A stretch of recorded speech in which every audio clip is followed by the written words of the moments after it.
La doctora Linda Hayes apretaba el rostro contra la fría ventanilla metálica de la estación espacial. Su aliento formaba pequeñas nubes en el cristal mientras observaba las naves enemigas aparecer de la nada. Llegaron como sombras en la oscuridad, estilizadas y letales. En un momento, el espacio alrededor de Elia 7 estaba vacío, y al siguiente estaba lleno de 30 naves de guerra alienígenas. La estación de investigación había sido su hogar durante 3 años. 300 personas vivían y trabajaban aquí, estudiando el extraño gigante gaseoso que se encontraba debajo. Científicos, ingenieros, sus familias, incluso niños que nunca habían visto la Tierra. Ahora, todos iban a morir. La voz del capitán Jake Morrison crepitó por el sistema de comunicación. Sus palabras eran tranquilas, pero Linda podía oír el miedo que ocultaban. Todo el personal civil a sus puestos de emergencia. Esto no es un simulacro. Repito, esto no es un simulacro. Linda conocía bien a Jake. Él comandaba las 6 pequeñas naves de patrulla que protegían la estación. Buenas naves, naves rápidas, pero nada que pudiera enfrentar una guerra de verdad. Estaban diseñadas para ahuyentar a piratas espaciales y rescatar cargueros averiados, no para luchar contra una flota de guerra alienígena. Las naves enemigas eran hermosas de una manera terrible. Parecían criaturas marinas de los océanos más profundos de la Tierra, todo curvas suaves y líneas fluidas. Pero Linda sabía lo que eran. Naves de guerra Kraujex. Había leído los informes de las colonias exteriores. Los Kraujex tomaban prisioneros, pero no por amabilidad. Usaban material genético humano para crear armas biológicas. Cada persona que capturaban se convertía en una herramienta para matar a más humanos. Su ordenador emitió un pitido con un mensaje entrante. La transmisión provenía de la nave enemiga más grande, y la voz que habló era como metal chirriante. Estación humana. Tienen una hora estándar para rendirse. Bajen sus escudos y prepárense para el abordaje. La resistencia resultará en la terminación inmediata de toda la vida a bordo de sus instalaciones. 1 hora. Linda miró alrededor de su laboratorio. 3 años de investigación. 3 años de descubrimiento sobre las extrañas formas de vida en la atmósfera de Elia 7. Todo sería destruido o robado. Pero eso ya no importaba. Solo las personas importaban. Corrió por los pasillos hacia el centro de mando. Otros también corrían, pero sin pánico. La estación se había entrenado para este día. Esperaban que nunca llegara, pero se habían entrenado de todos modos. Los niños estaban siendo trasladados a las partes más profundas de la estación. Los científicos destruían investigaciones sensibles. Los ingenieros preparaban los sistemas de soporte vital para un largo asedio. Jake estaba de pie frente a la pantalla principal cuando Linda llegó. Su rostro era sombrío mientras estudiaba la formación enemiga. 6 pequeñas naves de patrulla contra 30 cruceros de guerra. Las cifras no tenían sentido. No era una pelea. Era un suicidio. ¿Cuáles son nuestras opciones?, preguntó Linda. Jake no apartó la vista de la pantalla. Podemos rendirnos y esperar que cumplan su palabra sobre tomar prisioneros. Podemos luchar y morir rápidamente. O podemos huir y morir lentamente cuando nos atrapen. Tiene que haber algo más. La baliza de emergencia, dijo el teniente Sam Carter, el segundo al mando de Jake. Podríamos enviar una llamada de socorro a la Tierra. Jake negó con la cabeza. La flota terrestre más cercana está a 6 meses de distancia. Estaremos muertos, o peor, mucho antes de que llegue la ayuda. Linda pensó en el prototipo de transmisor cuántico de su laboratorio. Era tecnología experimental, algo que usaba para enviar datos de investigación a la Tierra al instante. Los sistemas de comunicación regulares tardaban semanas en llegar a casa, pero el transmisor cuántico era diferente. Podía atravesar el propio espacio, enviando mensajes más rápido que la luz. Puede que tenga algo, dijo ella. El transmisor cuántico de mi laboratorio. Puede llegar a la Tierra instantáneamente. ¿De qué servirá eso?, preguntó Jake. Incluso si reciben el mensaje de inmediato, la flota todavía necesita 6 meses para llegar aquí. Linda no tenía una respuesta para eso, pero sabía que tenían que intentarlo. Quizás haya algo más cerca. Quizás la Tierra tiene naves que no conocemos. Era una esperanza desesperada, pero era todo lo que tenían. Jake asintió lentamente. Hazlo. Envía el mensaje. Incluye nuestras coordenadas, la fuerza enemiga, todo lo que puedas. Linda corrió de vuelta a su laboratorio. Le temblaban las manos mientras encendía el transmisor cuántico. La máquina cobró vida con un zumbido, sus pantallas mostrando la conexión con la Tierra. Grabó su mensaje rápidamente, sabiendo que el tiempo se agotaba. Aquí la doctora. Linda Hayes, desde la estación de investigación Elia 7. Estamos bajo el ataque de 30 naves de guerra Kraujex. 300 miembros de personal civil necesitan evacuación inmediata. Nuestra posición es... Dio las coordenadas, el número de naves enemigas, todo lo que pudiera ayudar. Luego añadió sus propias palabras desesperadas. Por favor, si alguien puede oír esto, necesitamos ayuda. Tenemos niños aquí. Por favor. Envió el mensaje y vio cómo la luz de confirmación se ponía verde. En algún lugar a 26 años luz de distancia, su petición de ayuda estaba llegando a Comando de Defensa de la Tierra. Pero la Tierra estaba tan lejos y la ayuda tardaría tanto en llegar. Lo que Linda no sabía era que su mensaje no solo llegaría a la Tierra. El transmisor cuántico usaba frecuencias que eran más antiguas que la civilización humana. Frecuencias que otras especies habían estado observando durante siglos, esperando y deseando que nunca volvieran a ser utilizadas. En las profundidades del espacio, antiguos sensores detectaron la transmisión. Ordenadores que habían estado inactivos. Durante 200 años de repente cobraron vida en bases ocultas esparcidas por toda la Galaxia. Las señales de advertencia comenzaron a parpadear. La firma era inconfundible, aterradora y absolutamente prohibida. La humanidad estaba pidiendo ayuda. Y eso significa que el mayor temor de la Galaxia estaba a punto de hacerse realidad. De vuelta en la estación, Linda observaba cómo las naves enemigas se movían en formación de ataque. Las naves de patrulla de Jake tomaron posiciones defensivas, pero todos sabían que era inútil. Los Kraujex no dieron más advertencias. Sus armas comenzaron a cargarse, listas para destrozar la estación. Linda cerró los ojos y esperó que su mensaje hubiera llegado a alguien, a cualquiera que pudiera ayudarlos. No tenía forma de saber que su llamada desesperada ya estaba corriendo por la galaxia, llevando consigo el poder de cambiarlo de do. El transmisor cuántico se apagó, su trabajo completado. En el silencio que siguió, Linda solo podía esperar y rezar para que en algún lugar en la oscuridad la ayuda estuviera en camino. Las alarmas sonaron en el planeta Allier Prime exactamente a las 14:32 hora estanda galáctica. La alta concedra Vexor estaba en sus aposentos privados cuando las señales de emergencia comenzaron a parpadear en todas las pantallas de su habitación. Sus tres corazones comenzaron a latir más rápido mientras leía el mensaje de alerta. Se había detectado una transmisión cuántica. La frecuencia coincidía con algo de los archivos prohibidos. Llamó a su asistente inmediato. Convoqué al Consejo de Especies. Sesión de emergencia. Ahora, en toda la galaxia, escenas similares se desarrollaban en docenas de mundos. La firma cuántica que la DRA. Linda Hayes había transmitido sin saberlo estaba siendo detectada por sensores que habían estado esperando durante 200 años. Sensores que habían sido construidos con un único propósito: vigilar cualquier signo de que la humanidad intentara abandonar su sistema natal. En el mundo devastado por la guerra de Nexus Prime, el general Fmar detuvo sus planes de batalla y se quedó mirando el mensaje que le había traído su oficial de comunicaciones. El enorme guerrero reptiliano había luchado en 17 conflictos importantes.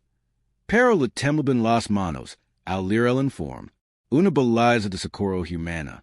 Después de todos estos años de paz, los humanos pidían ayuda. Recordó las historias que su abuelo le había contado. Historias sobre el primer contacto con los humanos. Cuando pensaron que estas pequeñas criaturas de aspecto débil serían fáciles de conquistar. La batalla de la estación Kepler había durado 6 horas. Cuando terminó, toda una flota de la hegemonía había sido destruida por 3 cargueros humanos usando nada más que equipo de minería y algo que los humanos llamaban resolución creativa de problemas. La reunión de emergencia del Consejo se convocó en el espacio virtual con representantes de 47 especies diferentes. La alta considera vexamero a los alienígenas reunidos. Algunos tenían escamas, otros pelagi, algunos estaban hechos de cristal viviente, pero todos tenían la misma expresión de miedo en sus rostros. La transmisión provino del sistema Helios, anuncio, una estación de investigación humana bajo ataque de las fuerzas crueles. La baliza solicita asistencia militar inmediata. El embajador Calinos de la República Centauri habló primero. Su voz era baja, pero todos podían oír ter en ella. ¿Estamos seguros de que esto es real? No es algún tipo de prueba error. La forma cuántica es auténtica, replicó Vexera.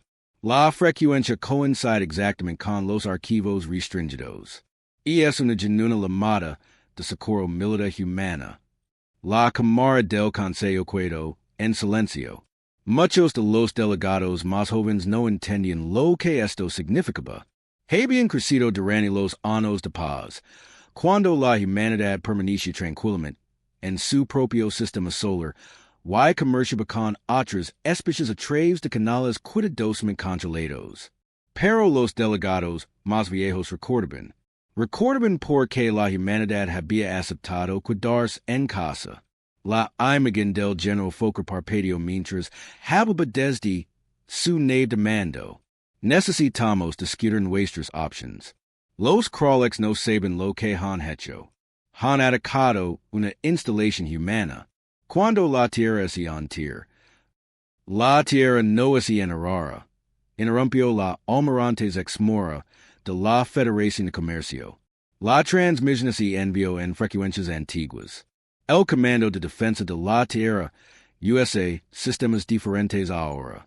La baliza no les ligara. Entonces, ¿a quién ligara? Preguntó el embajador Calinos. La pregunta quedó flotando en el aire como una nube de veneno. Todos sabían la respuesta, pero nadie quería decirla. Las antiguas frecuencias cuánticas solo eran usadas por un grupo ahora. La flota del espacio profundo. Las naves que habían sido exiliadas de la Tierra 2 siglos atrás porque eran demasiado peligrosas para mantenerlas cerca de áreas pobladas. Vexera abrió los archivos clasificados en su pantalla. Un texto apareció en la antigua escritura galáctica, pero el significado era claro para todos los presentes. Según el Tratado de Sol, firmado hace 197 años estándar, la humanidad acordó un confinamiento voluntario dentro de su sistema natal. A cambio, les proporcionamos tecnología avanzada y garantizamos su seguridad. El tratado establece específicamente que cualquier ataque a objetivos civiles humanos será considerado un acto de guerra contra todos los firmantes del tratado. Pero eso eran solo palabras sobre el papel, dijo la almirantes exmora. Nadie esperaba que fuera necesario. El tratado también estableció la flota del espacio profundo. Continuó leyendo Vexera. 17 naves tripuladas por personal militar humano. Su misión oficial es la exploración y defensa de largo alcance. Su verdadero propósito es servir como un elemento disuasorio contra exactamente lo que acaba de suceder. Los delegados más jóvenes estaban confundidos. ¿Qué hace a estos humanos tan peligrosos? Preguntó el consejero Yipta del gremio minero. Son solo una especie. Nosotros tenemos miles. El general Fmar ese río, pero no había humor en el sonido. ¿Quieren saber qué hace peligrosos a los humanos? No libran guerras. Libran guerras totales. Cuando la mayoría de las especies luchan, intentan ganar. Cuando los humanos luchan, intentan asegurarse de que su enemigo nunca vuelva a luchar. Expliquéis, exigió el consejero Yipta. Hace 200 años, la República Centauri hizo el primer contacto con la humanidad, dijo Fmar. Los humanos parecen pacíficos, curiosos, amigables.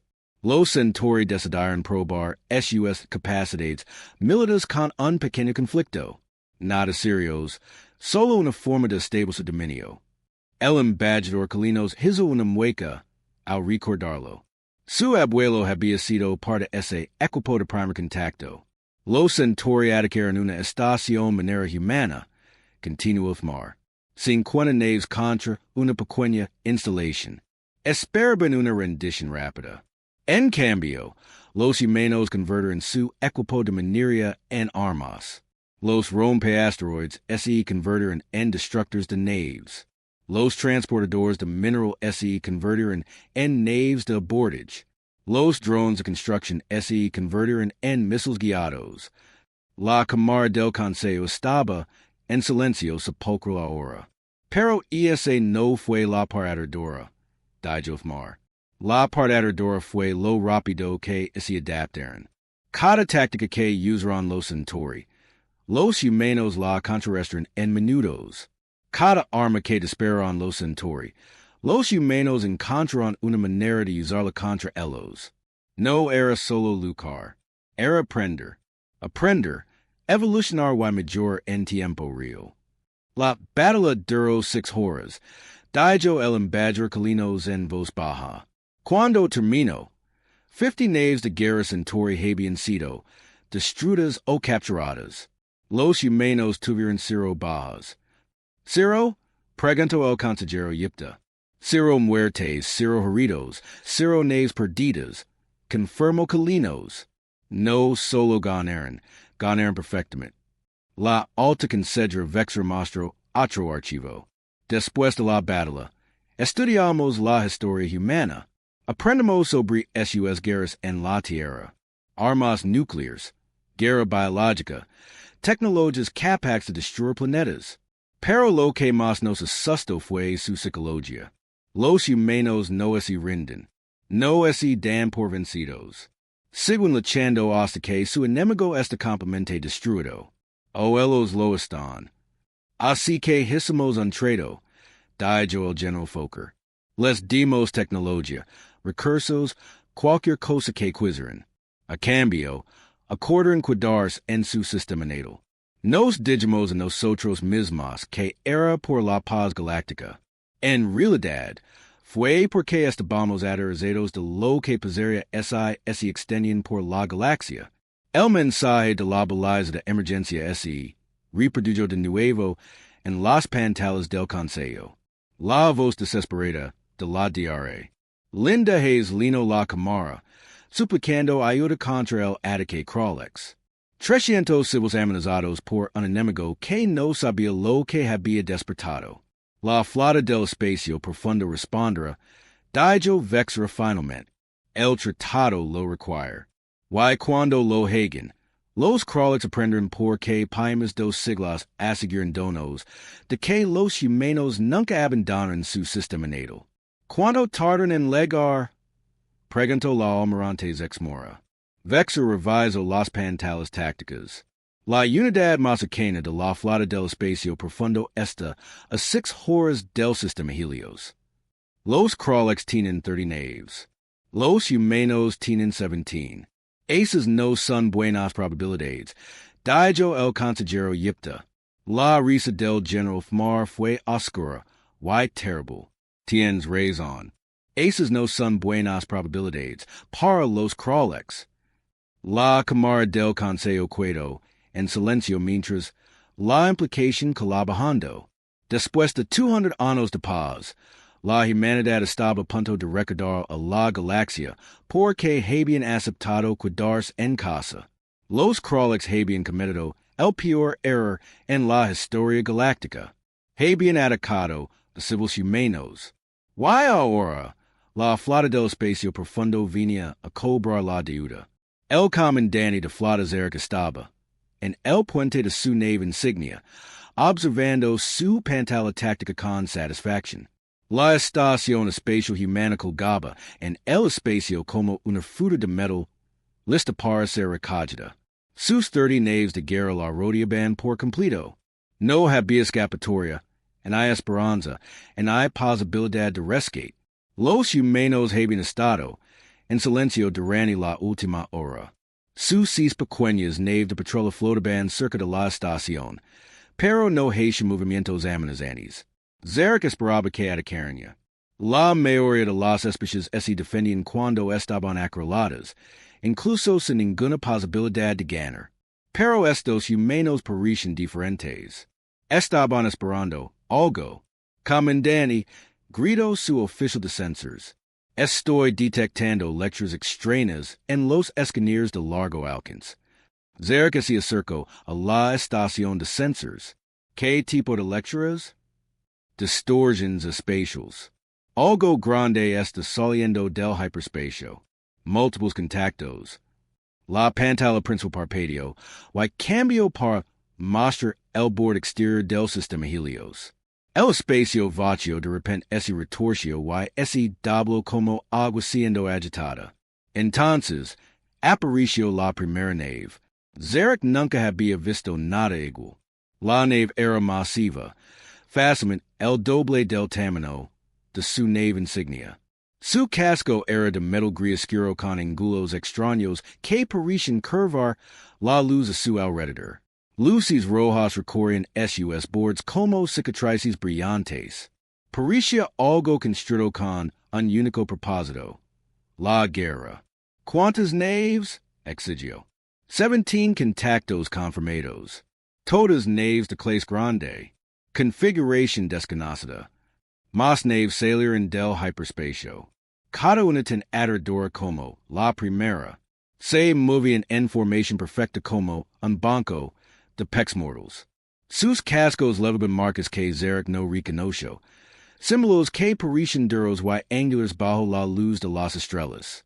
En la estación de investigación, el capitán Jake Morrison observaba a los recién legados a través de las ventanas de la cubierta de observación. Le temblaban las manos, pero no de miedo, sino de emoción. Reconoció esos destinos de naves de las antiguas bases de datos militares, Flota de defensa de la Tierra, división del espacio profundo, naves que oficialmente no existen. Linda, llamó por el sistema de comunicación. Tienes que ver esto. La diarrea. Linda Hayes corrió a la cubierta de observación.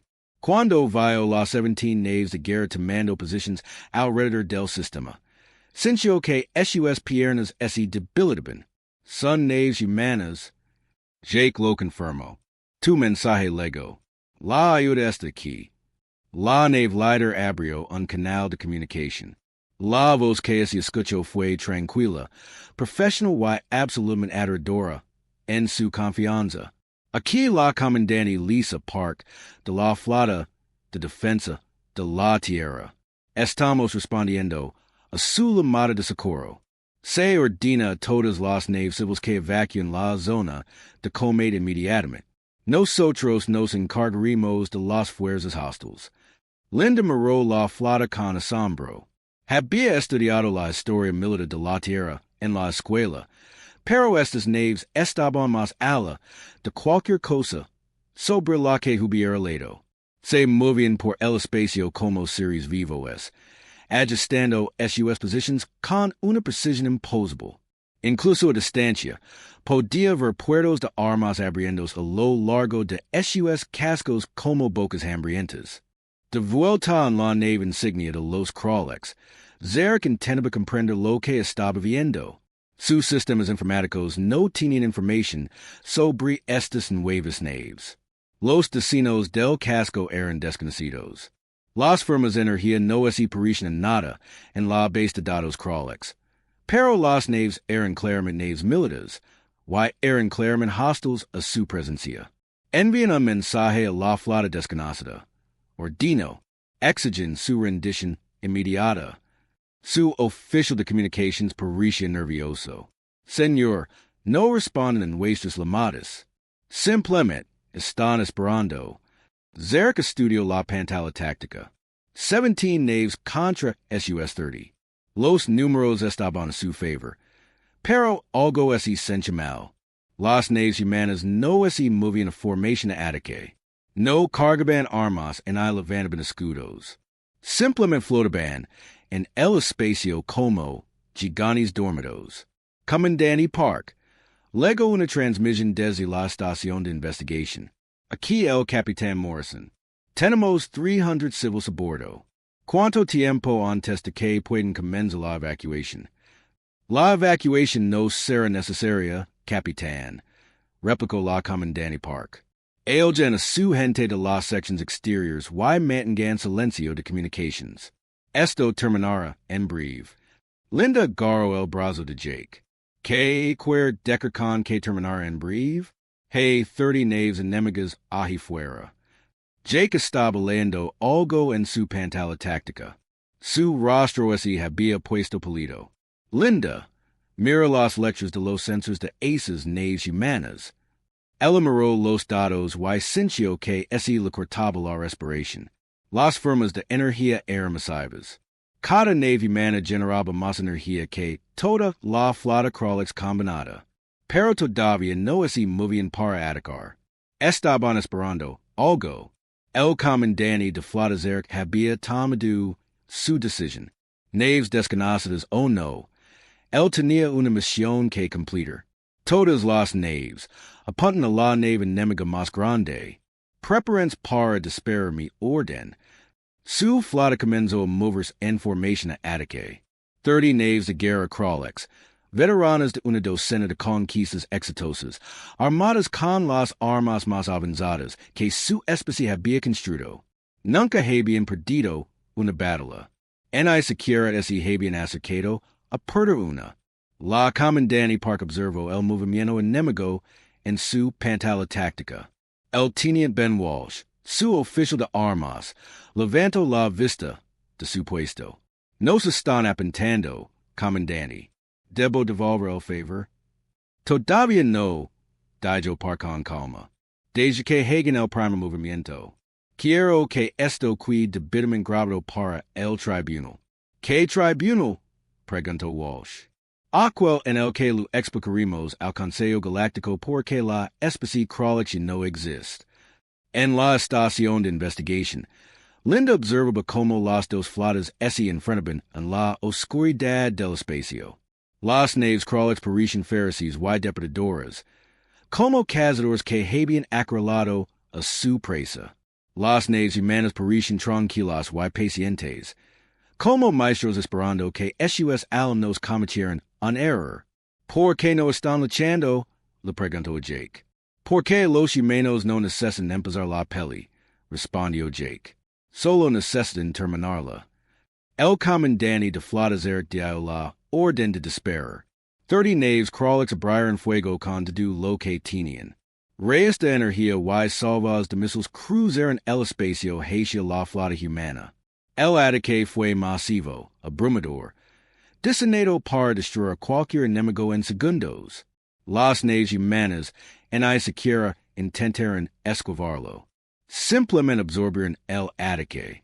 Sus escudos brillaron con un azul intenso mientras desviaban el fuego entrante. Cuando la luz se desvaneció y las armas dejaron de disparar, las 17 naves humanas seguían allí, intactas, ilisas, esperando. La voz de la comandante Park cortó el repentino silencio como un cuchillo. Eso es todo lo que tienen. Por primera vez en su carrera militar, el comandante de flota Zerk sintió verdadero miedo. Sus armas más poderosas no habían hecho nada, absolutamente nada. Las naves humanas habían recibido el mejor golpe de su flota, y ni siquiera se habían molestado en devolver el fuego. Comandante, susurró su oficial táctico, están cargando armas. En las naves humanas, los puertos de armas que habían estado oscuros de repente resplandecieron con una luz roja. No era el brillo disperso de las armas de energía normales, sino algo enfocado y terrible, algo que hacía que el propio espacio pareciera curvarse a su alrededor. Todas las naves, anunció la comandante Park, están autorizadas para atacar. Hagámoslo rápido y limpio. Tenemos civiles observando. Linda apretó su rostro contra la ventanilla de observación, sabiendo que estaba a punto de presentar algo que lo cambiaría todo. La flota humana había esperado pacientemente mientras el enemigo atacaba. Ahora era su turno. Y el comandante de flota Zerk estaba a punto De aprender por qué la galaxia había pasado 2 siglos manteniendo a la humanidad confinada en su sistema natal. No porque fueran débiles, sino porque eran absoluta, aterradora y efficientemente fuertes. La batalla comenzó a las 16:47 hora, estando galáctica, y terminó a las 16:54. 7 minutos y 26 segundos de combate que serían estudiados por historiadores militares durante los siguientes 1000 años. El comandante de Flota observó con horror cómo desperaban las armas humanas. No desperaban reyes de energía o misiles como las naves de guerra normales. En su lugar, desperaron algo que parecía un relámpago concentrado. Reyes de pura electricidad que saltaban de nave en nave a través del propio espacio. El primer rayo golpeó los escudos de su nave insignia, y no rebotó. Los atravesó como si no estuvieran allí. Escudos al 60%, informó su ingeniero. Pero, señor, eso es imposible. Las armas de energía no pueden penetrar nuestros sistemas de barrera. Un segundo rayo impactó antes de que Zarek pudiera responder. Esta vez, no apuntó a los escudos en absoluto. Fue directo a los sistemas de armas de la nave, encontrando de alguna manera la frecuencia exacta necesaria para sobrecargar cada can de la nave. En 3 segundos, su nave insignia pasó de ser la nave más peligrosa de la flota a un trozo de metal flotante. Armas fuera de línea, gritó su oficial táctico. Todos los sistemas de armas están muertos.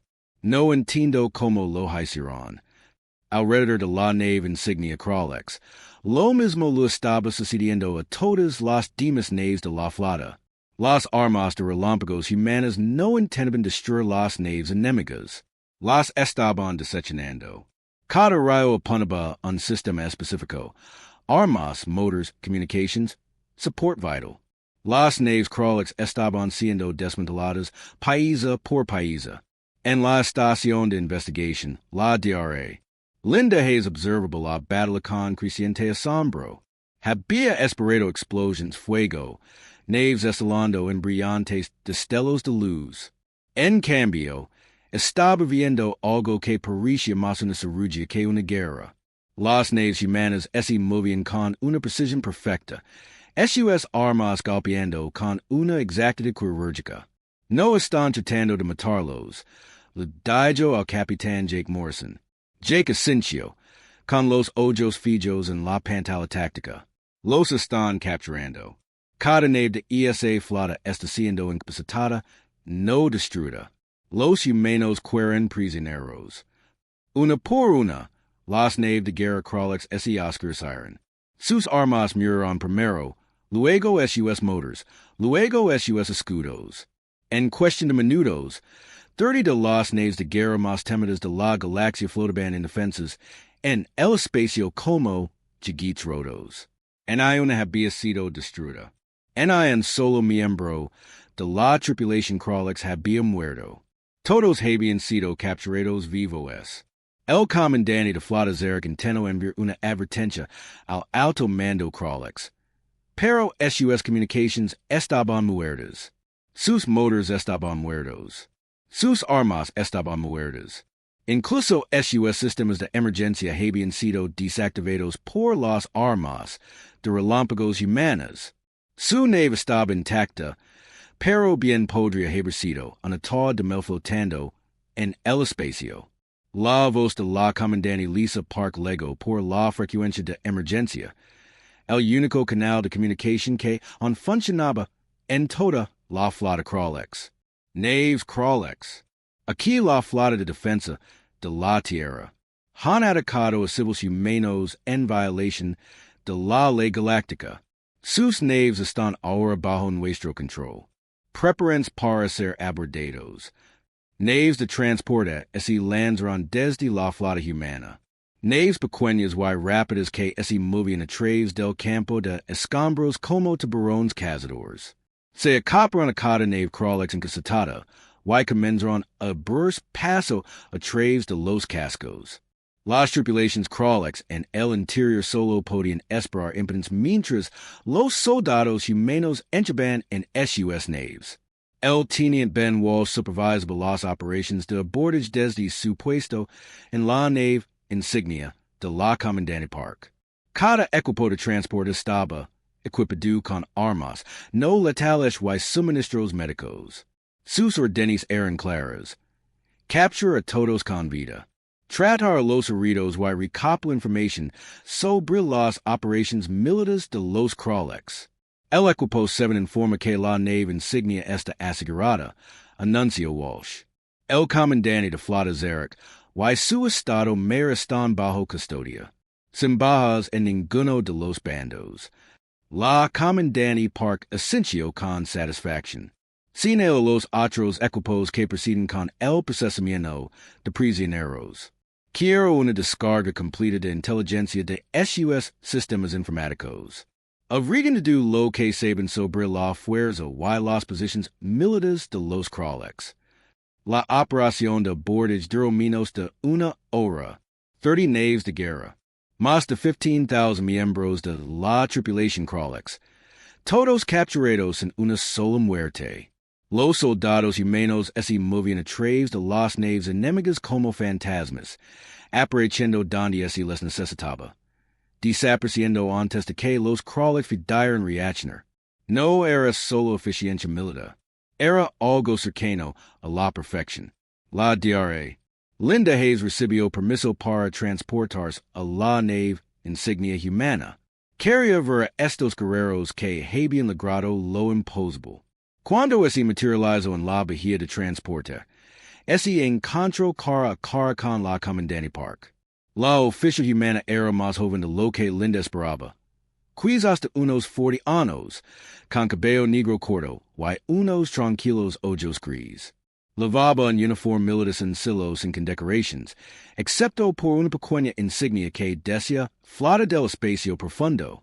Pero había algo en su presencia que hizo que Linda se sintiera como si estuviera junto a un arma cargada. DRA. Hayes, dijo la Comandante Park con una leve sonrisa. Su mensaje fue recibido alto y claro. Lamento que tardáramos tanto en responder.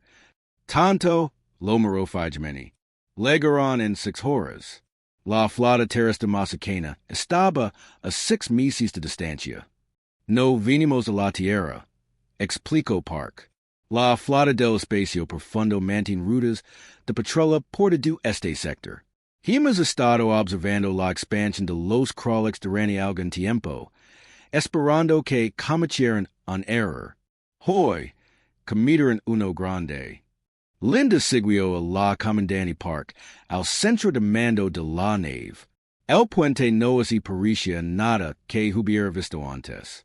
En lugar de las habituales sillas y paneles de control, los oficiales humanos estaban de pie en pantallas flotantes que responden a sus pensamientos. La información fluía por el aire como luz líquida, creando una imagen tridimensional de todo lo que sucedía en el sistema estelar. ¿Cómo incapacitan sus naves tan rápido? Preguntó Linda. El teniente Walsh levantó la vista de su puesto. Armas de pulso electromagnético, pero no del tipo que usted conoce. Son sistemas de puntería cuántica. Pueden identificar y desactivar tecnologías específicas sin afectar a nada más. Podríamos apagar sus cafeteras sin tocar su support vital. Pero como es eso posible? La Comandante Park sonó la pantalla táctica, que ahora mostraba escaneos detallados de cada nave crawlex capturada. Hemos estado estudiando la tecnología galáctica durante 200 años, doctora. Mientras otras especies estaban ocupadas luchando entre sí, nosotros estábamos aprendiendo. Cada destino de nave, cada sistema de armas, cada país de equipo utilizado por cada especie conocida. Sabemos cómo construirlo, cómo romperlo y cómo mejorarlo. Linda se dio cuenta de lo que realmente estaba viendo. Esto no era solo una flota militar. Era un laboratorio de investigación móvil, tripulado por algunas de las mentes más brillantes que la humanidad había producido. Científicos, ingenieros y soldados trabajando juntos para crear algo que estaba más allá de cualquier cosa que la galaxia hubiera visto jamás. Los Kraleks no volvieron a molestar nadie, dijo la comandante Park con calma. Hemos transmitido las posiciones de su flota y sus códigos militares al Consejo Galáctico. Sospecho que las otras especies quieren discutir los términos. ¿Términos para qué? Para poner fin a su reinado de terror de 3 siglos. Los Kraleks han estado expandiendo por los sistemas exteriores, conquistando y esclavizando a docenas de especies. Eso es acaba hoy. Vamos a asegurarnos de ello. Linda miró alrededor del centro de mando a los oficiales que trabajaban en silencio en sus puestos, a las pantallas que mostraban el territorio Kraleks por toda la galaxia. Van a la guerra con una especie entera. La sonrisa de la comandante Park fue fría y terrible. Doctora, acabamos de derrotar toda su flota militar en 7 minutos sin matar a un solo soldado enemigo. Esto no es guerra, es control de plagas. Fuera de las ventanillas de la nave insignia, las naves Kraleks capturadas caldaban en el espacio como trofeos. 30 naves que habían aterrorizado a la galaxia durante décadas. Ahora no era más que la evidencia de la superioridad militar humana.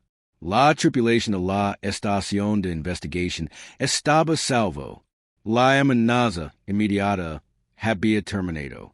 Pero Linda Hayes decidió que algo mucho más grande estaba apenas comenzando. La flota del espacio profundo, había revelado a la galaxia. Después de 200 años de esconderse en la oscuridad entre las estrellas, la humanidad había vuelto a subir al escenario galáctico. Y había anunciado su regreso haciendo que la fuerza militar más temida de la galaxia pareciera un grupo de niños jugando con juguetes. 6 meses después de la batalla de Helio 7, las grandes cámaras del Consejo en el aire prime bullion de energía nerviosa. Representantes de cientos de especies habían reunido para la reunión más importante de la historia galáctica. Por primera vez en 2 siglos, los humanos estarían presentes en una sesión del Consejo Galáctico. La almirante Kate Sullivan atravesó las enormes puertas de la cámara del Consejo con la misma confianza tranquila que la comandante Park había mostrado durante la batalla. Llevaba un sencillo uniforme azul con mínimas condecoraciones. Pero todos los alienígenas en la sala la observaban con un miedo apenas disimulado. Detrás de ella caminaba un pequeño grupo de asesores humanos, cada uno con tablitas de datos, líneas de información que remodelaría la galaxia. La alta concedra Vexer se levantó de su silla ceremonial cuando los humanos entraron.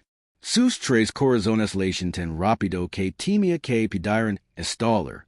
Almirante Sullivan, bienvenida al Consejo Galáctico. Nos sentimos honrados por su presencia. Kate Sullivan tomó su asiento en la mesa del Consejo, sin ceremonia. La silla había estado vacía durante 200 años, esperando el día en que la humanidad regresara a la política galáctica. Ese día finalmente había llegado, y no de la manera que nadie esperaba.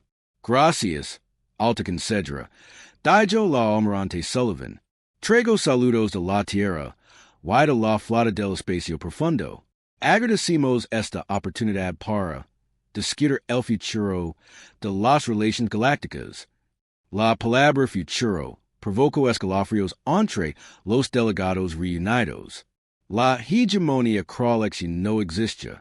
En los 6 meses transcurridos desde Helio 7, las flotas humanas habían desmantelado sistemáticamente cada instalación militar Kraleks en la galaxia. No destruido, desmantelado. Los mundos natales de los Kraleks todavía estaban habitados, pero ahora estaban bajo protección humana. Los antiguos territorios Kraleks habían sido liberados y devueltos a sus habitantes originales. El embajador Calinos de la República Centauri habló primero. Su vos temblaba ligeramente al dirigirse a la almirante humana. Almirante Sullivan, debemos discutir los recientes cambios en los territorios del borde exterior. Muchas especies están preocupadas por la expansión militar humana. La almirante Sullivan sonrió. Esa sonrisa hizo que todos los alienígenas en la sala recuerden por qué habían mantenido a la humanidad contenida durante 2 siglos. Embajador Colinos no ha habido ninguna expansión. Simplemente hemos estado limpiando un problema que el Consejo ignoró durante 300 años. Los Krolix eran una amenaza para la paz galáctica. Y esa amenaza ha sido eliminada. Pero los métodos utilizados comenzó la almirantes ex mora de la Federación de Comercio. Fueron perfectamente legales bajo la ley galáctica, interrumpió la almirante Sullivan. Los Krolix atacaron a civiles humanos, según el Tratado de Sol, firmado por este mismo Consejo.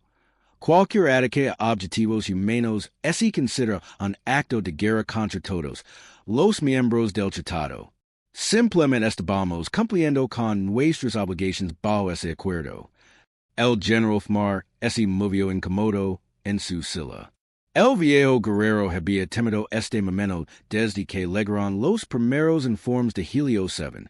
Almirante, la escala de su respuesta no tiene precedentes. Traen naves incapacitadas en 7 minutos. Toda una jerarquía militar capturada, sin bajas. El Consejo está preocupado por las capacidades militares humanas. General Fmar dijo la almirante Sullivan con calma. Sus preocupaciones son anotadas. Sin embargo, lo recordaría al Consejo que la humanidad ha sido notablemente contenida. Podríamos haber destruido la flota Krolix. Elegimos capturarla. Podríamos haber bombardeado sus mundos natales. Elegimos liber a sus esclavos. Podríamos haber reclamado su territorio como nuestro. Elegimos devolverlo a sus legítimos dueños. Hizo una pausa y miró alrededor de la cámara, encontrando los ojos de delegados de docenas de especies diferentes. La pregunta que el Consejo debería hacerse no es de qué es capaz la humanidad, sino que pretendemos hacer con esas capacidades. La alta considera vexresencio que ese le secaba la boca. ¿Y que pretenden, almirante? La almirante Sullivan activó una pantalla holográfica que mostraba toda la galaxia. Zonas rojas marcaban áreas donde la piratería, la esclavitud y la guerra seguían siendo problemas comunes. Zonas amarillas mostraban regiones con gobiernos inestables o conflictos en curso. Zonas verdes indicaban sistemas pacíficos y bien gobernados. Las zonas verdes eran lastimosamente pequeñas en comparación con el resto. La humanidad tiene la intención de expandir las zonas verdes, anunció la almirante Sullivan. El Tratado de Sol queda determinado por acuerdo mutuo. La humanidad ya no está confinada al sistema Sol. Estableceremos colonias donde lo consideremos oportuno. Realizaremos investigaciones como lo consideremos necesario y responderemos a las amenazas como lo determinemos apropiado. La cámara estalló en susurros de pánico. El consejero yipta del gremio minero se levantó bruscamente. No pueden simplemente cancelar un tratado que ha mantenido la paz galáctica durante 2 siglos. El tratado mantuvo la debilidad galáctica, no la paz galáctica, replicó la almirante Sullivan. Mientras la humanidad estaba contenida, los Krolix conquistaron 17 sistemas estelares. Los señores paradas de Vega esclavizaron a poblaciones enteras. Las guerras comerciales consumieron miles de millones de vidas. El Consejo vio todo esto suster y no hizo nada. Señaló de nuevo la pantalla holográfica. La humanidad pasó 200 años desarrollando soluciones a estos problemas. Ahora vamos a implementar esas soluciones. Conocen la aprobación del Consejo. El embajador Colinos intentó mantener su compostura diplomática. Almirante, seguramente podemos negociar términos que son aceptables para todas las partes.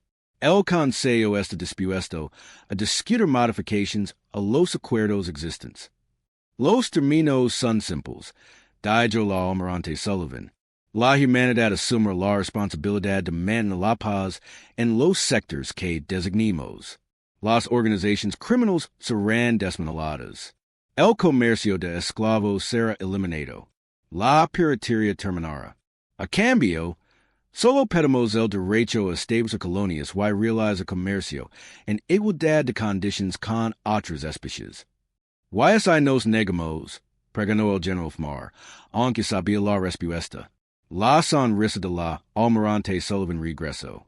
Más fría que el espacio entre las estrellas. General, ya ha visto lo que 17 naves humanas puede ser a 30 naves de guerra crawlex. La flota del espacio profundo tiene más de 300 naves. La flota de defensa principal de la Tierra tiene 2,000. La humanidad se ha estado preparando para este momento durante 2 siglos. Preferimos la cooperación, pero no la requerimos. La amenaza fue clara, pero fue entregada con una cortesía tan tranquila que fue casi peor que una declaración de guerra abierta. Los humanos no estaban enojados ni agresivos. Simplemente estaban exponiendo hechos. Tenían el poder de remodelar la galaxia, y lo iban a usar. Estuviera o no de acuerdo el Consejo. La alta concejal Vexer Moreau a sus colegas delegados en la Cámara. El mito estaba escrito en cada rostro, pero también había algo más. Esperanza, por primera vez en siglos, alguien ofrecía resolver los problemas de la galaxia en lugar de simplemente gestionarlos. El Consejo necesitará tiempo para considerar su propuesta, dijo finalmente. Por supuesto, asintió la almirante Sullivan. Tienen 72 horas para tomar su decisión. Después de eso, la humanidad comenzará a implementar nuestras nuevas políticas unilateralmente. Mientras la sesión del Consejo terminaba, y los delegados salían de la Cámara, la DRA. Linda Hayes observaba desde la galería de observación. Había sido invitada a presenciar este momento histórico. El día en que la humanidad regresó oficialmente a la política galáctica, la científica que había enviado la desesperada baliza de socorro que lo inició todo. La almirante Sullivan se unió a ella en la galería mientras la cámara se vaciaba. ¿Cómo se siente, doctora? Sabe que su mensaje cambió el caso de la historia galáctica. Linda Moreau hacia la cámara vacía donde se acababa de decidir el destino de billions de series. Solo intentaba salvar a 300 personas. Nunca imaginé que la vería esto. Los mejores cambios a menudo comienzan con simples actos de desesperación, dijo la almirante Sullivan. Pidió ayuda cuando más la necesitaba. Lo que luego no fue solo una flota de rescate. Fue un recordatorio de que a veces lo más peligroso de la galaxia y es aquello que está dispuesto a responder cuando llamas. 3 días después, el Consejo Galáctico votó unánimemente para aceptar los términos de la humanidad. La alternativa. Enfrentar el poderío militar humano sin la protección de tratados y acuerdos era demasiado terrible para contemplarla. La DRA. Linda Hayes se encontraba en la cubierta de observación de la nueva estación de la embajada de la Tierra. Viendo cómo las naves de patrón humanas se movían por rutas espaciales que habían sido aterrizadas por paradas durante décadas. Su baliza de socorro había hecho exactamente lo que estaba diseñado para hacer.